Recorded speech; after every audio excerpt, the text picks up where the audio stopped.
نحمده ونصلي على رسوله الكريم اما بعد فاعوذ بالله السميع العليم من الشيطان الرجيم بسم الله الرحمن الرحيم وقال النبي صلى الله عليه وآله وسلم خيركم من تعلم القرآن وعلمه۔ تم میں سے بہترین شخص وہ ہے کہ جو اللہ تعالیٰ کا قرآن اس کی تعلیم کو حاصل کرتا ہے اور اس قرآن کی تعلیم کو عام کرنے کی کوشش کرتا ہے۔ اللہ کے ہاں دنیا میں سب سے بہترین انسان ہے۔ معزز سامعین، اللہ تعالیٰ ہمیں قرآن کو سمجھنے اور اس پر عمل کرنے کی توفیق عطا فرمائے کہ دنیا میں سب سے بڑی خیر ہے اور آخرت کا بہترین نجات کا ذریعہ ہے۔ آج درس نمبر 11 ہے اور اس میں سورہ حجرات کی آیت نمبر 14 وہ ہم نے آج پڑھنی ہے۔ اللہ تعالیٰ فرماتے ہیں قالت الاعراب آمنا۔ قالت یہ فعل ماضی ہے اور واحد مؤنث کا صیغہ ہے۔ الاعراب یہ فاعل ہے۔ عرب کی جمع عرب دیہاتی لوگوں کو کہتے ہیں جو بادیہ نشین ہوتے ہیں اور ایسے لوگ جن کو فہم نہیں ہوتا ان کو اعراب کہا جاتا ہے۔ تو اللہ فرماتے ہیں قالت الاعراب آمنا کہ کچھ دیہاتی لوگ رسول اکرم صلی اللہ علیہ وسلم کے پاس آتے ہیں اور یہ دعویٰ کرتے ہیں کہ ہم ایمان لے آئے ہیں۔ اس آیت میں اللہ تعالیٰ نے اسلام اور ایمان کی پہچان بتائی ہے کہ اسلام کیا ہے اور ایمان کیا ہے۔ در حقیقت اس کا بڑا گہرا تعلق ہے انسان کی پوری زندگی کے ساتھ، اور اس کا تعلق اللہ تعالیٰ کی رضا کے ساتھ بھی ہے اور انسان کی حقیقی کامیابی کے ساتھ بھی ہے کہ انسان کو یہ بات سمجھ آ جائے کہ اسلام کسے کہتے ہیں اور ایمان کسے کہتے ہیں، اور کل قیامت کے دن کون سی چیز ایسی ہے جو ہمیں نجات دلوائے گی اور جہنم کی آگ سے ہمارے لیے بچاؤ کا سبب بنے گی۔ تو اللہ تعالیٰ فرماتے ہیں قالت الاعراب آمنا، کچھ دیہاتی لوگ آتے ہیں اور آ کر یہ اعلان کرتے ہیں کہ ہم ایمان لے آئے، ہم مومن ہیں، اپنے ایمان کا اظہار کرتے ہیں۔ یہاں پہ یہ بات یاد رکھیے گا کہ الاعراب کا جو الف لام ہے یہ جنس کا نہیں ہے، بلکہ اس سے مراد یہ ہے کہ کچھ دیہاتی لوگ ایسے تھے۔ تمام دیہاتی لوگ مراد نہیں ہیں اور تمام اعرابی مراد نہیں ہیں، کیونکہ بہت سارے اعرابی ایسے بھی تھے جو واضح اور واقعتاً مومن تھے اور ایمان کی تہ تک پہنچے ہوئے تھے۔ بہرحال اس آیت میں اللہ تعالیٰ نے ایمان اور اسلام کی پہچان بتائی ہے۔ فرمایا کہ قالت الاعراب، کچھ دیہاتی لوگ کہتے ہیں آمنا، ہم ایمان لے آئے ہیں۔ قل، یہ کل امر کا صیغہ ہے۔ قالا یقولو سے حکم دیا جا رہا ہے کہ اے پیغمبر آپ کہہ دیجئے لم تؤمنو، کہ ابھی تک تم ایمان لے کر نہیں آئے، تمہارے اندر ابھی ایمان داخل ہی نہیں ہوا۔ یہ لم تؤمنو مضارع نفی جہد بلم ہے، جس کا معنی ہے کہ ابھی تک تم ایمان لے کر نہیں آئے۔ ولیکن قولو اسلمنا، اور لیکن واو کا معنی اور ہے، لیکن کا معنی لیکن۔ قولو یہ بھی امر کا صیغہ ہے۔ قالا یقولو سے اللہ فرماتے ہیں کہ یہ کہو اسلمنا، کہ ابھی ہم اسلام لے کر آئے ہیں، مسلمان ہوئے ہیں۔ ایمان کا تو ابھی تعلق تمہارے ساتھ جڑا ہی نہیں ہے اور تمہیں ابھی معلوم ہی نہیں ہے کہ ایمان کہتے کسے ہیں۔ تو گویا کہ یہ بات سمجھ آئی کہ ایک ہے کلمہ پڑھ لینا، کلمہ پڑھنے سے انسان مسلمان ہوتا ہے، مومن نہیں بنتا، اسلام میں داخل ہوتا ہے۔ ایمان کس چیز کا نام ہے؟ ایمان در حقیقت اپنی پوری زندگی کو اللہ اور اس کے رسول کے تابع کر دینے کا نام ہے۔ یہی بات اللہ تعالیٰ نے اس آیت کے آخر میں بیان کی ہے۔ اللہ فرماتے ہیں وَلَمَّا يَدْخُلِ الْإِيمَانُ فِي قُلُوبِكُمْ۔ ولما واو کا معنی اور ہے، لما جب فعل مضارع پہ داخل ہوتا ہے تو اس کو ماضی منفی کے معنی میں کر دیتا ہے۔ ولما اور ابھی تک، يدخل الایمان نہیں داخل ہوا ایمان، فی قلوبکم تمہارے دلوں میں، تمہارے دلوں میں ابھی تک ایمان داخل نہیں ہوا۔ کیا مطلب ہے کہ ایمان کی حقیقت کو تم نے ابھی پہچانا نہیں ہے کہ ایمان کسے کہتے ہیں۔ ابھی تو تم نے کلمہ پڑھ کے اسلام میں قدم رکھا ہے، ایمان جو ہے وہ کس چیز کا نام ہے؟ فرمایا کہ وَإِن تُطِيعُوا اللَّهَ وَرَسُولَهُ، یہ ہے ایمان، اگر تم اطاعت کرو اللہ کی ورسولہ اور اس کے رسول کی، لا یلتکم من اعمالکم، لا یلتکم نہیں کمی کرے گا اللہ تعالیٰ تمہارے اعمال کا بدلہ دینے میں، شیئن ذرہ برابر بھی، لا یلت یہ بھی فعل مضارع ہے اور نفی کا صیغہ ہے، تو اللہ فرماتے ہیں التن اس کا مادہ ہے، الت کہتے ہیں کمی کرنے کو، کہ تمہاری اعمال کے بدلہ دینے میں اللہ تعالیٰ کمی نہیں کرے گا، شیئن ذرہ برابر بھی۔ اب دیکھ لیجئے کہ اعمال کی قبولیت کا دار و مدار اللہ اس کے رسول کی اطاعت پر ہے، اور ایمان کی مضبوطی کا دار و مدار اللہ اور اس کے رسول کی اطاعت پر ہے۔ یہ دو چیزیں انتہائی اہم ہیں، جس آدمی کو یہ بات سمجھ نہ آئی وہ بندہ دنیا میں نامراد رہا اور آخرت میں بھی شرمندگی کا اس کو سامنا کرنا پڑے گا۔ آپ صلی اللہ علیہ وسلم نے فرمایا کہ ایمان یہ ہے کہ لا یؤمن احدکم حتی اکون احب الیہ من والدہ وولدہ والناس اجمعین، کہ تم میں سے کوئی شخص اس وقت تک مسلمان ہو ہی نہیں سکتا جب تک وہ اللہ کے رسول صلی اللہ علیہ وآلہ وسلم سے اتنی محبت نہ کرے جتنی محبت وہ اپنے والدین سے کرتا ہے، اولاد سے کرتا ہے، یا اپنے عزیز و اقارب سے کرتا ہے۔ فرمایا کہ اپنے والدین، عزیز و اقارب اور اپنی اولاد سے بڑھ کر آپ صلی اللہ علیہ وسلم سے محبت کرنے کا نام ایمان ہے۔ اور اس حدیث میں غور کیجئے کہ آپ نے کیا فرمایا کہ لا یؤمن، اگر اتنی محبت نہیں ہے تو آپ نے ایمان کی نفی کر دی ہے۔ فرمایا کہ وہ بندہ مومن ہی نہیں ہے کہ جس کے دل میں آپ صلی اللہ علیہ وسلم کے ساتھ اپنے اولاد، والدین اور عزیز و اقارب سے بڑھ کے محبت نہیں ہے۔ تو میرے بھائیو، ایمان کا اصل تقاضا جو ہے وہ یہی ہے کہ ہماری محبت اللہ اور اس کے رسول سے دنیا کائنات میں سب سے زیادہ بڑھ کر ہونی چاہیے۔ اگر اتنی محبت ہم نہیں کرتے تو پھر ہمارا ایمان اللہ کے ہاں بھی قابل قبول نہیں اور رسول اللہ صلی اللہ علیہ وسلم کے ہاں بھی قابل قبول نہیں ہے۔ اب اس محبت کا تقاضا کیا ہے یا مطلب کیا ہے؟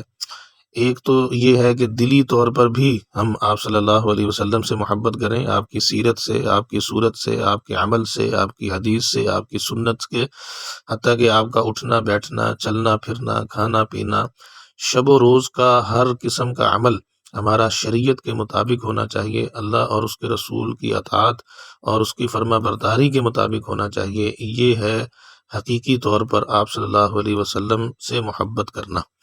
اور جو بندہ محبت کا دعویٰ کرتا ہے لیکن اطاعت نہیں کرتا، بہت اہم بات ہے، محبت کا دعویٰ کرتا ہے۔ ہمارے معاشرے میں بہت سارے لوگ ایسے ہیں جو محبت کا دعویٰ کرتے ہیں کہ آپ صلی اللہ علیہ وسلم کے ساتھ ہماری والہانہ محبت ہے، بلکہ عشق کا بھی دعویٰ کرتے ہیں ہم کہ ہم عاشق رسول ہیں، لیکن جب اطاعت کی باری آتی ہے تو اس وقت ہم آپ صلی اللہ علیہ وسلم کی سنتوں کو پامال کر دیتے ہیں، آپ صلی اللہ علیہ وسلم کے عمل کو چھوڑ دیتے ہیں، کبھی دنیا کی خاطر چھوڑتے ہیں، کبھی اولاد کی خاطر چھوڑتے ہیں، کبھی ہم معاشرتی زندگی کی خاطر چھوڑتے ہیں، کبھی ہم سٹیٹس کی خاطر چھوڑ دیتے ہیں، کبھی ہم عزیز و اقارب کی خاطر چھوڑ دیتے ہیں، کبھی ہم اپنی ناک بچانے کے لیے مطلب آپ صلی اللہ علیہ وسلم کی احادیث کو چھوڑ دیتے ہیں یا آپ صلی اللہ علیہ وسلم کی سنت سے اعراض کرتے ہیں، بعض دفعہ ہندوانہ رسم و رواج اس لیے اپنا دیتے ہیں کہ یہ ہمارے رشتہ دار کیا کہیں گے یا ہماری خاندان میں ناک نہیں بچے گی۔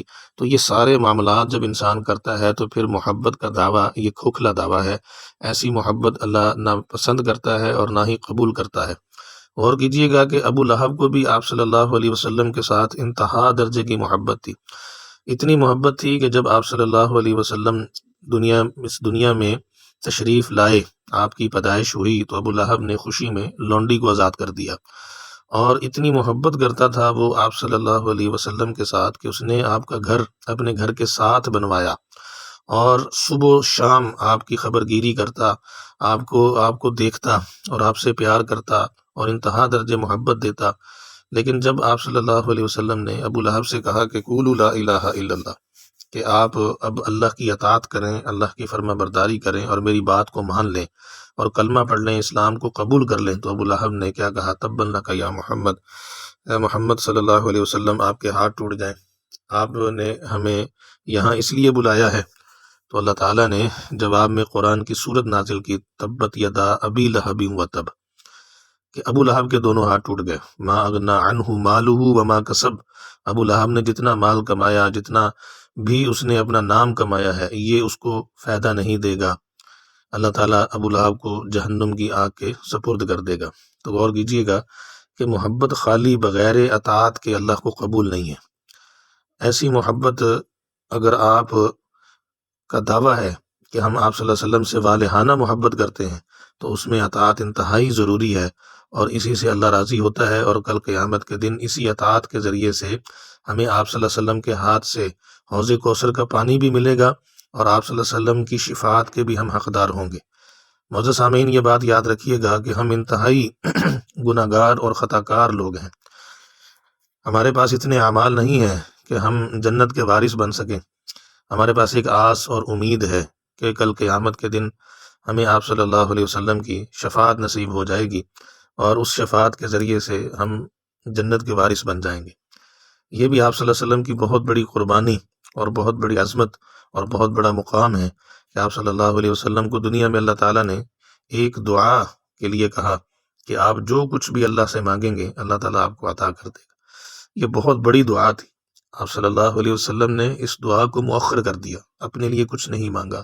آپ نے فرمایا کہ میں کل قیامت کے دن اپنی امت کی سفارش کی درخواست کروں گا اللہ سے کہ یا اللہ میری امت کو معاف کر دے۔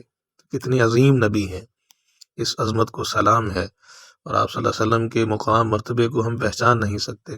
آپ واقعتاً رحمت للعالمین بن کر آئے۔ تو سامعین، ہمارا جو زندگی کا مقصد ہے وہ اللہ کو راضی کرنا ہے اور رسول اللہ صلی اللہ علیہ وسلم کی اطاعت کرنا ہے، تب جا کر ہمارا اسلام بھی مکمل ہے اور ایمان بھی مکمل ہے۔ اگر ہم دعویٰ کرتے ہیں کہ ہم مسلمان ہیں لیکن ہمارا دعویٰ اگر کھوکھلا ہے، اس دعوے میں اطاعت نہیں ہے، اللہ کے نبی کی فرما برداری نہیں ہے، اللہ کی پیروی نہیں ہے، تو اس دعوے کے اندر ہم ناکام رہیں گے اور ہمیں شرمندگی کا سامنا کرنا پڑے گا۔ تو آج ہی سے قرآن کی اس آیت پہ ہم عمل کرنا شروع کر دیں کہ ہم جو بھی عمل کریں، چاہے وہ نماز ہے، چاہے وہ روزہ ہے، چاہے وہ حج ہے، چاہے وہ زکوٰۃ دینا ہے، چاہے کوئی بھی معاملہ ہے، کھانا ہے، پینا ہے، سونا ہے، اٹھنا بیٹھنا، ہر معاملے میں ہماری توجہ یہ ہونی چاہیے کہ کیا یہ معاملہ اللہ اور اس کے رسول کے مطابق ہے، کیا اللہ کے حکم کے مطابق میں عمل کر رہا ہوں، کیا رسول اللہ صلی اللہ علیہ وسلم کی سنت کے مطابق یہ عمل ہے، تو خیر ہی خیر ہے، کامیابی ہی کامیابی، کامرانی ہی کامرانی، سکون، اطمینان، اللہ کی رضا، لوگوں کی محبت، عزت، وقار، سب چیزیں اللہ تعالیٰ عطا فرما دیں گے، اور مال و دولت میں اللہ تعالیٰ برکتیں عطا فرمائیں گے، اس میں فراوانی عطا فرمائیں گے۔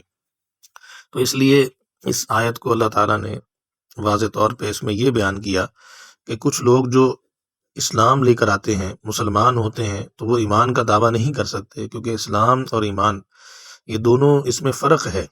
کلمہ پڑھ لینا یہ اسلام ہے، اور اس کے بعد پھر اپنی جان کو اللہ اور اس کے رسول کے تابع کر دینا، اور شب و روز ہر وقت اللہ اور اس کے رسول کی اطاعت میں زندگی بسر کرنا، اور پوری دنیا کو بتانا کہ ہم اللہ والے ہیں، اللہ کو ماننے والے اور رسول اللہ صلی اللہ علیہ وسلم کی اطاعت کرنے والے ہیں، تو در حقیقت یہ ہے اصل میں ایمان۔ وَإِن تُطِيعُوا اللَّهَ وَرَسُولَهُ، اللہ فرماتے ہیں اگر تم اطاعت کرو گے اللہ کی، ورسولہ اور اس کے رسول کی، تو یہ ایمان ہے۔ جب تم اس انداز سے زندگی بسر کرو گے تو لا یلتکم من اعمالکم، تو اللہ تعالیٰ پھر تمہارے اعمال میں کمی نہیں کرے گا۔ اعمال میں کمی کا مطلب کیا ہے؟ بدلہ دینے میں۔ اللہ تعالیٰ تمہارے اعمال کا بدلہ دینے میں شیئن، ایک ذرہ برابر کمی نہیں کرے گا۔ ان اللہ غفور الرحیم، بے شک اللہ معاف کرنے والا بڑا مہربان ہے۔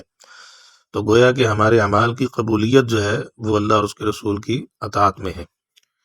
تو معزز سامعین، سب سے بنیادی جو چیز ہے وہ یہ ہے کہ اللہ تعالیٰ ہمارے اندر کو پاک کرنا چاہتے ہیں، اور اندر کی تطہیر، ہمارے دلوں کی صفائی، وہ اس وقت ہی ممکن ہے جب ہم اللہ اور اس کے رسول کی اطاعت کریں گے۔ اور سب سے بڑی چیز قرآن مجید کی تلاوت ہے، اور قرآن مجید کو سمجھنا ہے، اور قرآن مجید پر عمل کرنا ہے۔ یہی زندگی ہے اور یہی مقصد ہے، کیونکہ یہ دنیا دارالامتحان ہے۔ یہ بات یاد رکھیے گا، یہ دنیا ہمارے لیے آزمائش کا گھر ہے۔ ایک امام نے بہت بڑی بات کی، امام حسن رحمۃ اللہ علیہ نے، کہ ایک خلیفہ کو خط لکھا انہوں نے، عمر بن عبدالعزیز کو، اور انہوں نے ایک بڑی اہم بات سمجھائی، اور یہ کہا کہ عمر، یہ بات یاد رکھنا کہ حضرت آدم علیہ السلام کو اللہ تعالیٰ نے اس دنیا میں بطور آزمائش کے بھیجا ہے۔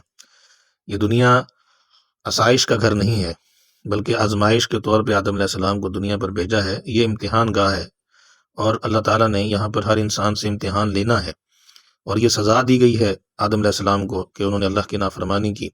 تو اس لیے یہاں دنیا کے اندر رہ کر اگر ہم سکون تلاش کریں گے تو کبھی نہیں ملے گا، اور سکون اگر ملے گا تو صرف اور صرف اللہ اور اس کے رسول کی اطاعت میں ملے گا. اور یہی آزمائش ہے. شیطان ہمارا دشمن ہے، ہمارے پیچھے لگا ہوا ہے، اور سب سے بڑا دشمن ہماری اپنی خواہشات ہیں، نفسانی خواہشات، جس کے پیچھے انسان چل کے اپنی آخرت کو تباہ کر لیتا ہے. تو اپنے اندر کو پاک کرنا ہے. اللہ تعالیٰ نے 11 قسمیں اٹھا کر یہ بات سمجھائی. قد افلح من زکاہا، فرمایا کہ تم میں سے کامیاب شخص وہ ہے، سب سے کامیاب، کہ جس نے اپنے اندر کو پاک کر لیا، اپنے اندر کو صاف کر لیا. تو بہرحال یہ جو آج آیت پڑھی ہے بہت ہی اہم آیت ہے، کہ جس میں اللہ تعالیٰ نے ہمیں اسلام اور ایمان کے درمیان فرق بیان کیا ہے.